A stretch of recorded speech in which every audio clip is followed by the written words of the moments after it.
The current state of the Yu-Gi-Oh! Internet. Hey guys, it's Tom Bucks. I got a new deck profile to show to you guys. Oh yeah, that's cool and all, but do you run Link Cross and Krishna Glyph Brax in your combo? Yes, but Okay, thanks, bye. not this one.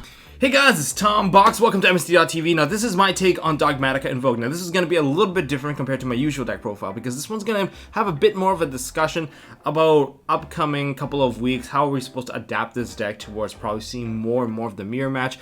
Now, so there's going to be a bit more on the talk for the card ratio and stuff to include within the deck.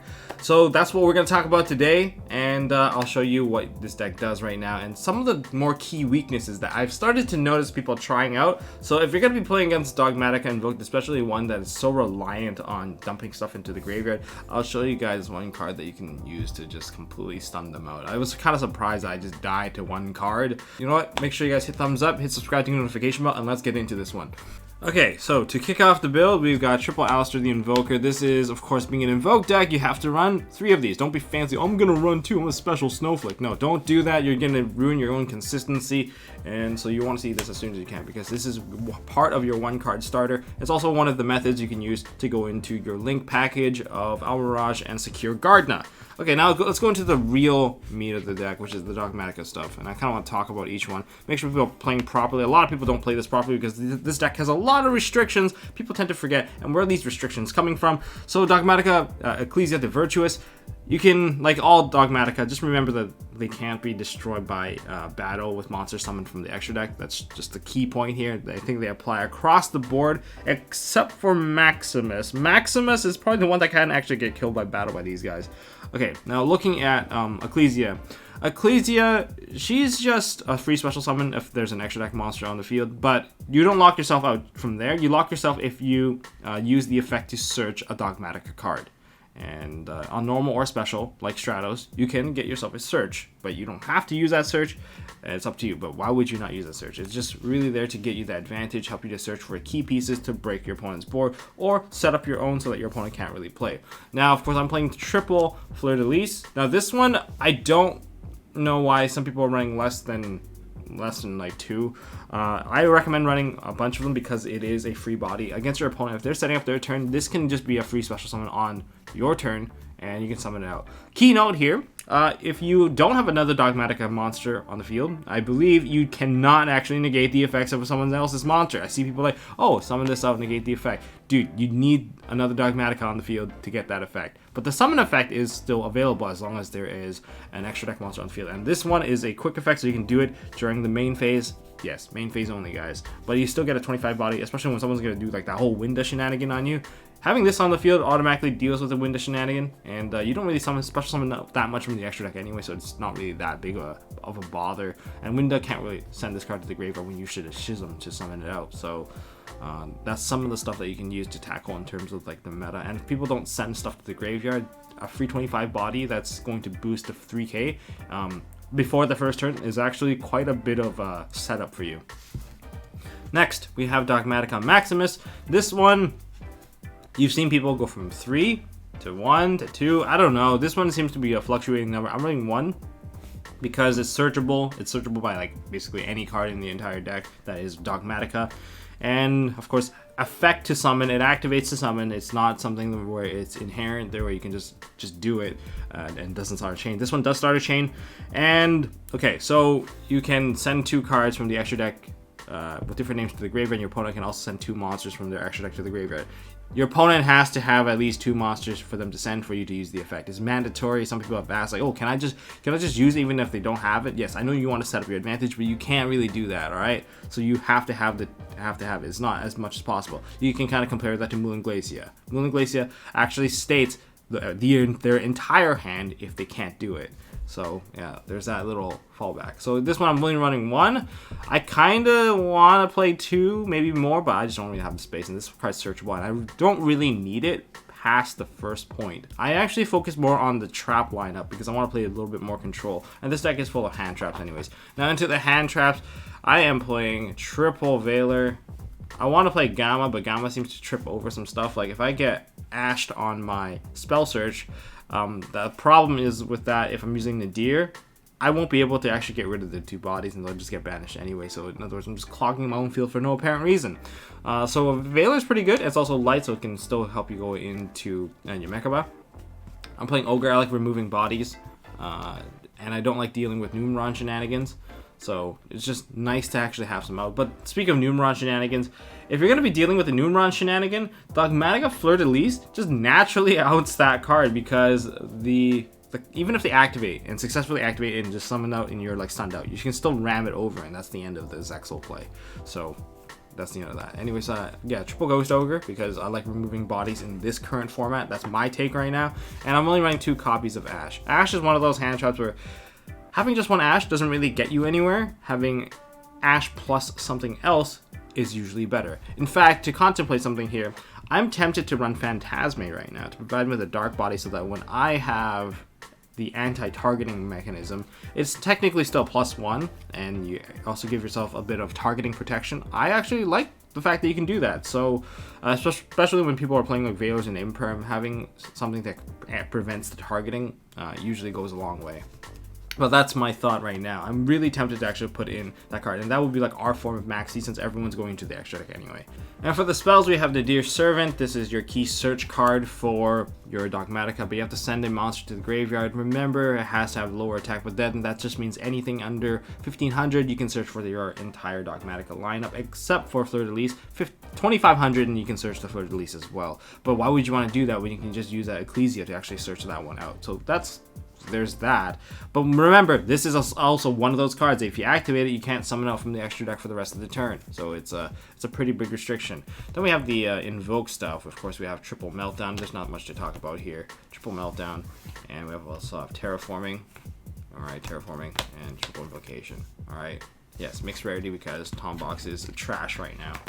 And as for the 1 card out, and for me, I'm playing Triple Droplets. It's also partly because I actually don't have any triple tactic talent for me to actually use that card. But personally, I think this card is a bit more versatile, because first of all, it's a quick play spell versus being a normal spell, and I don't have to rely on my opponent actually having something. If I open with a handful of like 3 tactics talent, it's really weird, but if your opponent gets a setup, your 3 tactics talents is basically not going to go off anyway. And this one you can set and still use it against your opponent, and it provides you with an additional negation. It's kind of like Dark Cruel and War, but on your opponent's turn. So you know, it feels pretty good. And you can hit multiple monsters with this card. So, yeah, there's also that. And finally, I have Triple Call by the Grave, just because I search a lot in this deck. I'm really scared of Drawn Lockbird. Drawn Lockbird, people are like, oh, you don't really search them. What are you talking about? You search so much in this deck. You search with Terraforming, Meltdown, Alistair. That's 3 cards that you get stunned out on one side of the engine. And since you're always going to start with those cards, that means even if you have Ecclesia in your hand or Nadir, well, guess what? You can't use those because you messed up on the Terraforming side. So best to have some kind of fallback in case you do get Jewel and Lockbird, and that's why you have to use Call by the Grave. And luckily, this is also like a quick play spell so that you can use it against your opponent when they set up their graveyard. That's why I like this better than using 3 tactics talent. That's my opinion. You guys can take it with what you will. It's just how, and besides, against Eldritch, I think Call by the Grave is just a little bit more useful to take out the big golden boy, you know. Let me know what your thoughts are on that. Now let's go into some traps. We have the actual hand trap of Infinite Impermanence. There's no replacing this card. This card is just way too versatile. Good first, good second. It's just functional, and you don't have to worry about your opponent mind gaming you if they're going to go first or second. Next, we have Dogmatika Punishment. Ruling fact, guys, this card is a little bit different from the others. When it locks you out until the end of the next turn. That's right, you start your turn off locked out. That's why you don't get to use your invocation, for those of you guys using automated simulators. Yeah, just read the card text. Apparently you can't assume. I made the mistake multiple times, but why am I running 2 cards of this caliber if it's gonna be having a thick requirement like that? It's because I enjoy the Dogmatika cards. I enjoy beating people down with Fleur-de-Lis, which is why I'm running 3 of it.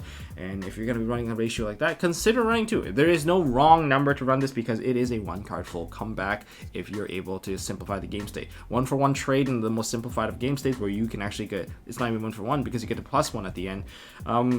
You can win the game, and especially when you get cards like Fleur-de-Lis or even get Virtuous out, Ecclesia, you can just roll over your opponent simply because you outnumber them in sheer resources. That's why I really like this card. That's what we're running 2. And then we have Shadol Shizm. This is your 1-card window. Note that, remember, if you do send like App Cologne to the graveyard, you don't really have to throw this card into the graveyard, but if you do, you better have some way to fetch it back, which is usually your Construct, right? But if you don't have Construct left in your deck, just send another card to the graveyard. You can still do the exact same thing. You can still go into your window, which is why you can actually technically cut down one of your slots if you don't need it. Having the additional Construct in your extra deck just means that you can actually push forward. On the notes of traps here, I actually want to run more cards that are trap like punishment. These are like comparable to a Conquistador for the Golden Lad, because you do a lot of popping, like free 1-for-1 pops. I really enjoy them, especially when they're searchable, gives you consistency, gives you the search. I just really like running traps in here. And this is a control variant. Look at the amount of hand traps I'm throwing in here. And I'm even considering like Phantasme, just like additional traps as well. Okay, I'm not going to slow reveal this list because most lists on the extra deck are basically the same. My first card is going to be the special card. Of course, it's going to be my Cyber Dragon Nova. It's pretty easy to fill the first 14 slots of this entire extra deck because it's really standard and there's almost no wiggle room. Maybe except for like Algodes, maybe. But yeah, we have Cyber Dragon Nova. Why? It's because if I lose the die roll, and even if I don't lose the die roll, and even if someone decides to go like into Maximus, like in the mirror match, you should not be resolving Maximus.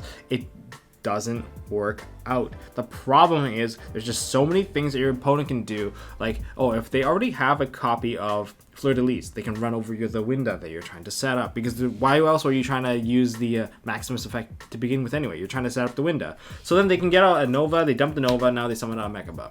Like, it can already run over the window, and it can negate your cards as well. And since I run a bigger trap lineup, it's likely that I can even negate your Schism, and now you have a bunch of dead cards in your extra deck. So that part is a thing.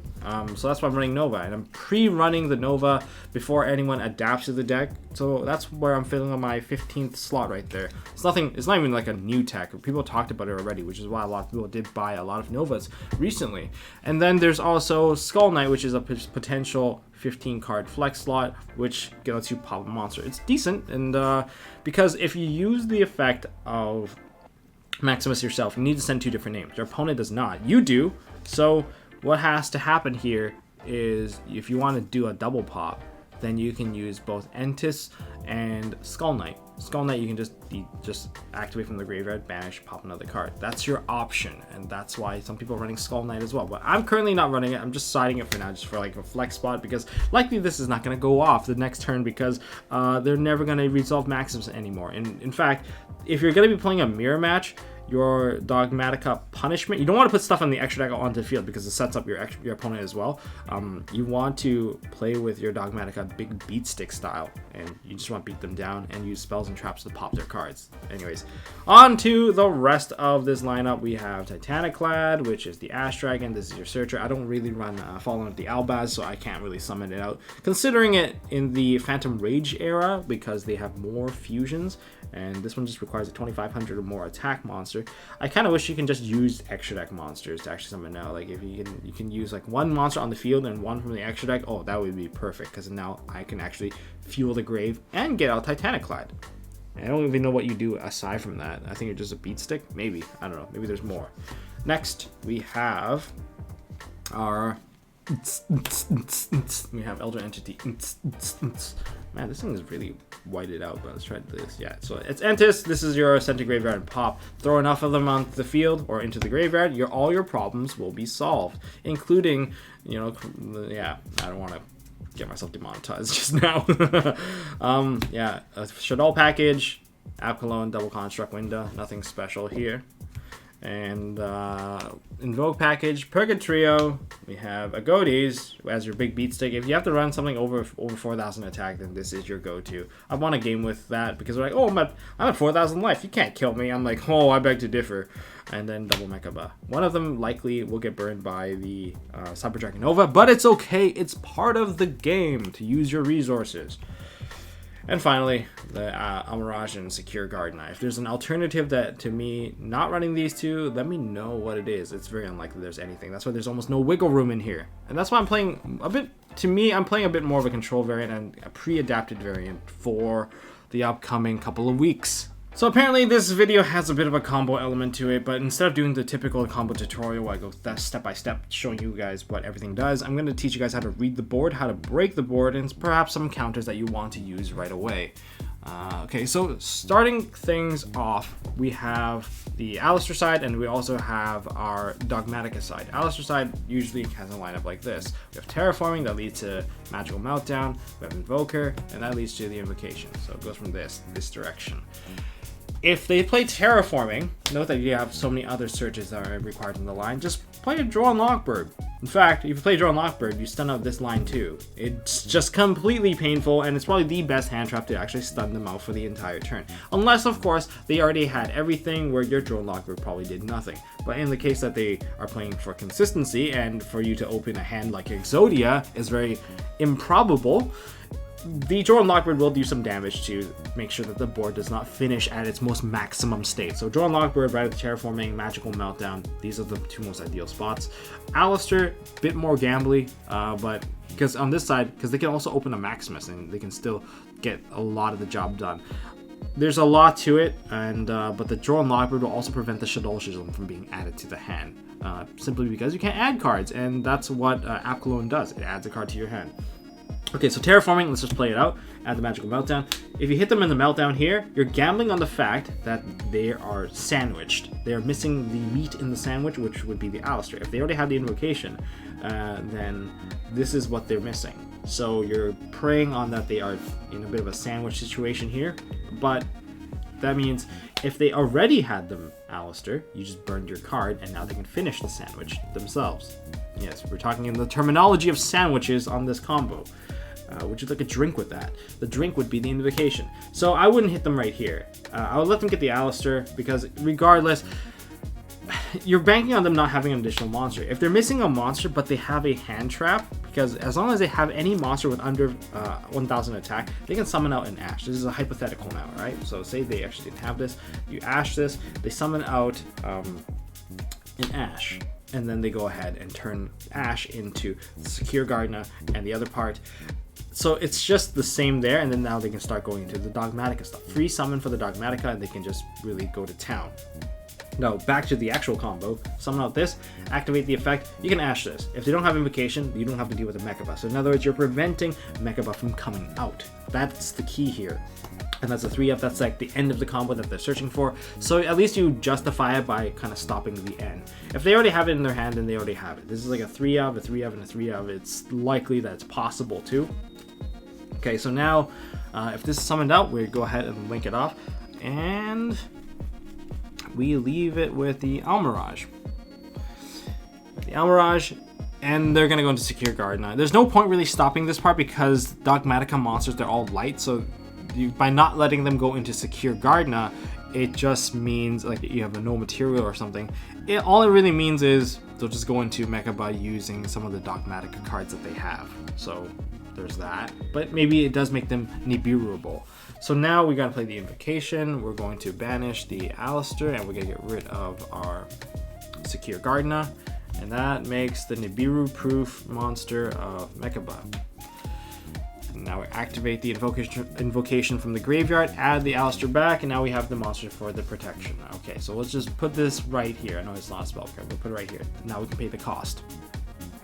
In the graveyard, we already have an Almirage in the graveyard, so we can easily just get rid of that for the cost for any of our future plays. So there's two directions this can go. You can actually have another card, actually. You can even have a Maximus in your hand, and you can still get to the end board regardless, simply because you already have everything.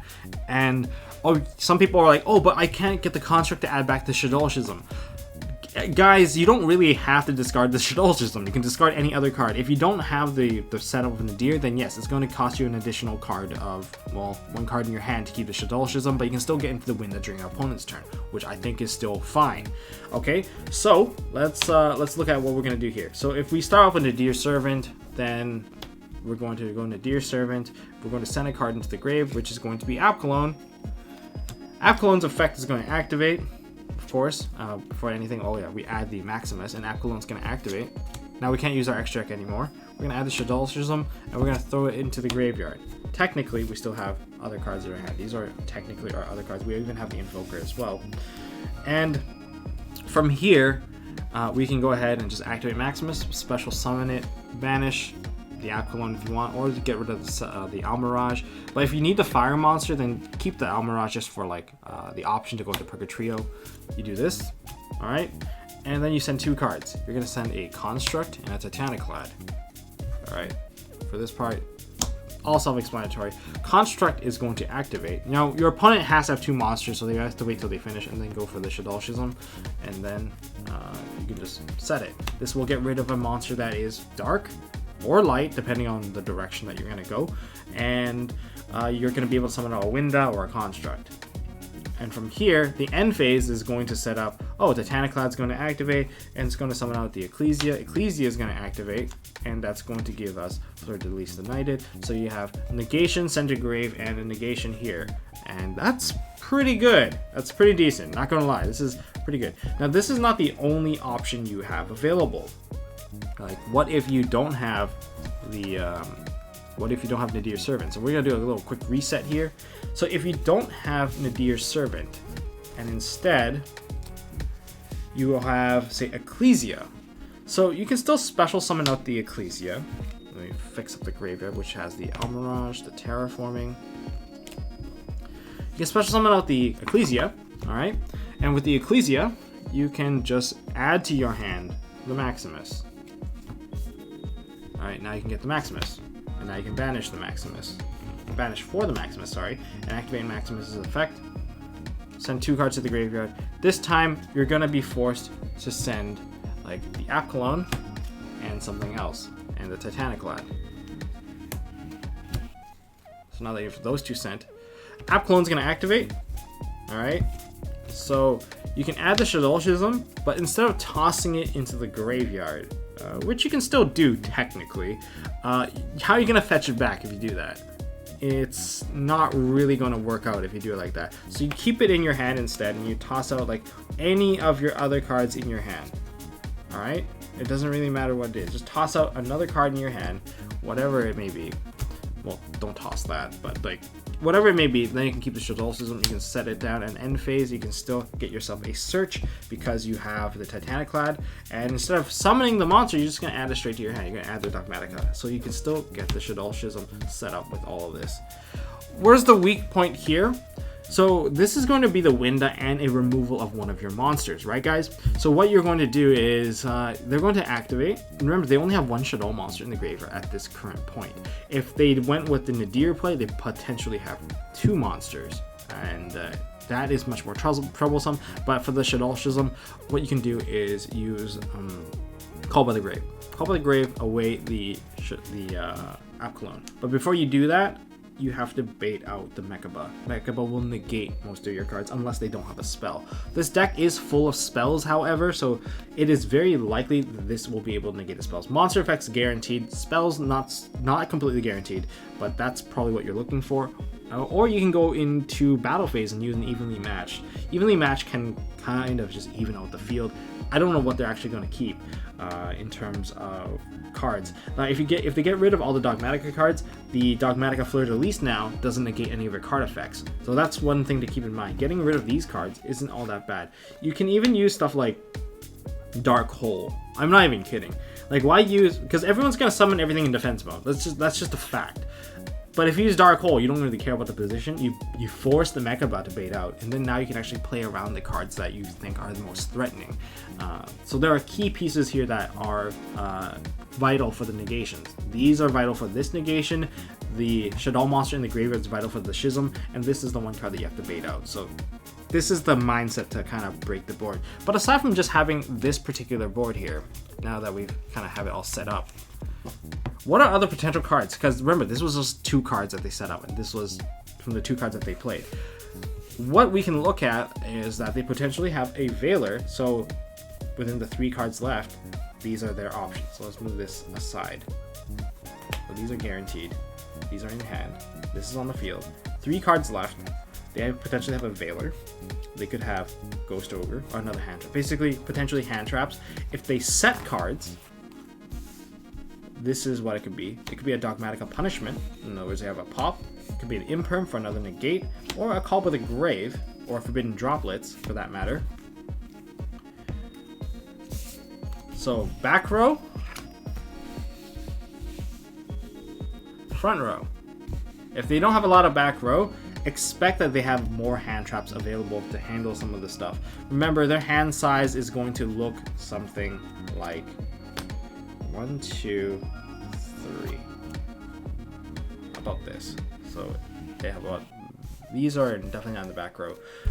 So if they have 5 cards in their hand, expect a bunch of hand drops still left in their hand, and don't expect your basic plays to even go through. If they have set cards, so we start removing hand traps and we start like setting cards, they probably, you will know the 2 cards that they have left in their hand. One's an Alistair and one is a Fleur-de-Lis, but the other 2 cards that they have face down, they are probably Dogmatika Punishment or Imperms. So they have multiple negations regardless.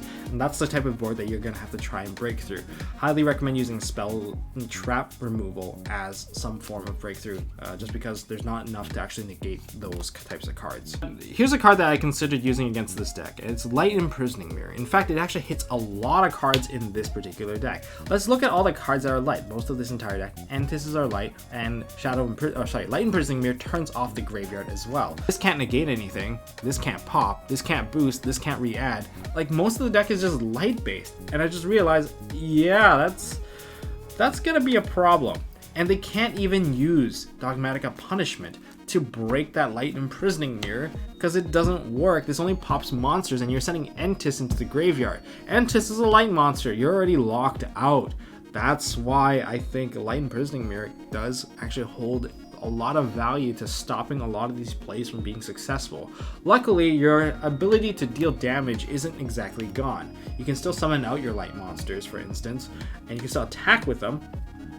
But I think Purgatrio is probably one of your best bets for running over problematic monsters. I think that's really about it. Like, most of your extra deck is mainly made up of light cards, and the ones that aren't light cards, they're just mainly there as fodder and utility. Even Cyber Dragon Nova, if I send this to the graveyard while Light Imprisoning Mirror is up, this is not going to fetch me anything. That's one of the counters. So Drone Lockbird, Light Imprisoning Mirror, I think there are certain points in the combo where the searches, I think I would definitely Ash the Nadir, for sure. I definitely would Ash this as well. This card, I want to Effect Veiler more than anything, unless I already have something in the extra deck that's already pre-countering us, but this is the card that I'll probably wait for Effect Veiler. I'm not waiting for my opponent to go into a Needle Fiber combo because they don't run Needle Fiber in their deck. Most builds do not run that kind of stuff. Hitting some of the earlier cards is not going to be a waste of your hand trap anymore, except for like the Alistair side. But this side, you can wait for Maximus, and then you won't feel so threatened. And without Maximus sending cards into the graveyard, remember, it leads from one thing to another. If they don't get one of the plays, the rest of it does not even happen. And that's what I kind of want to bring into your attention for this whole board breaking demonstration.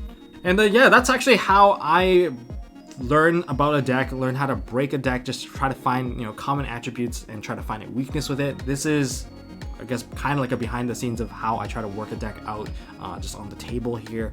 If you guys enjoyed this video, make sure you guys smash that thumbs up button. If you guys want to see more stuff from MST.TV, hit the like, hit the subscribe. I really appreciate it. And have a good weekend, guys, and I'll see you guys in the next one.